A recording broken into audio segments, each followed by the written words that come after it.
நாம் சிவராத்திரி அன்னைக்கு முக்கியமாக பார்க்க வேண்டிய பூஜை என்னென்னா அர்த்தஜாம பூஜை, அதாவது 4 கால பூஜைங்க. இந்த 4 கால பூஜையை பார்த்தா நமக்கு வாழும் காலத்திலும் சரி, வாழ்ந்த பின்பும் சரி, பூலோகத்திலிருந்து மேலோகத்திலும் சரி, நமக்கு பல இன்னல்களை நீக்கி நல்ல ஒரு கதி அடைய நமக்கு புண்ணியம் கிடைக்கும்.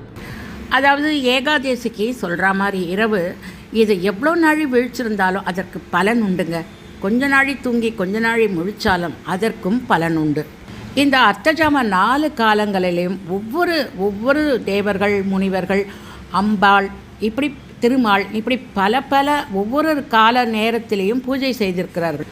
அந்த சிவராத்திரி 4 கால பூஜையை நாம் பார்த்தோம் என்றால் நிச்சயமாக வாழும் காலத்தில் நமக்கு வரும் பிரச்சனைகள், தொந்தரவுகள், இன்னல்கள், தடைகள், நோய்கள், வறுமைகள் மற்றும் கடன் பிரச்சனைகள் இவற்றிலிருந்து பஞ்சு போல் நாம் வெளியில் வர ஒரு நல்ல ஒரு வாழ்வு நீங்களே உணர ஆரம்பிப்பீர்கள். செய்து பாருங்கள். நாம் இப்பொழுது வருவோம், வீடியோவுக்கு வருவோம். 4 கால பூஜை மற்றும் பலன்கள். முதல் கால பூஜை மாலை 6 மணிலிருந்து 9 மணி நேரம், 9 மணி வரை பிரம்மதேவர் வழிபட்ட நேரங்க. அபிஷேகம் இதுக்கு பால், பஞ்சகாவியம், பசுவின் பால், தயிர், நெய், கோமியம், சாணம் கலந்தது.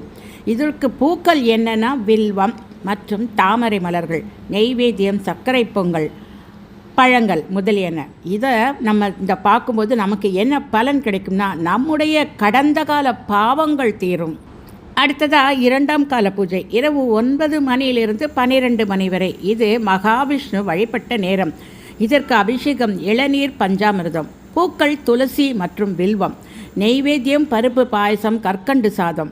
பலன் செல்வம் பெருகும், குடும்பத்தில் அமைதி மற்றும் ஐஸ்வர்யம் உண்டாகும். 3ஆம் கால பூஜை நள்ளிரவு 12 முதல் 3 வரை. அம்பாள் வழிபட்ட நேரம். லிங்கோத்பவராக மாறியது. அம்பாலும் சிவனும் அர்த்தரீஸ்வராக மாறியது.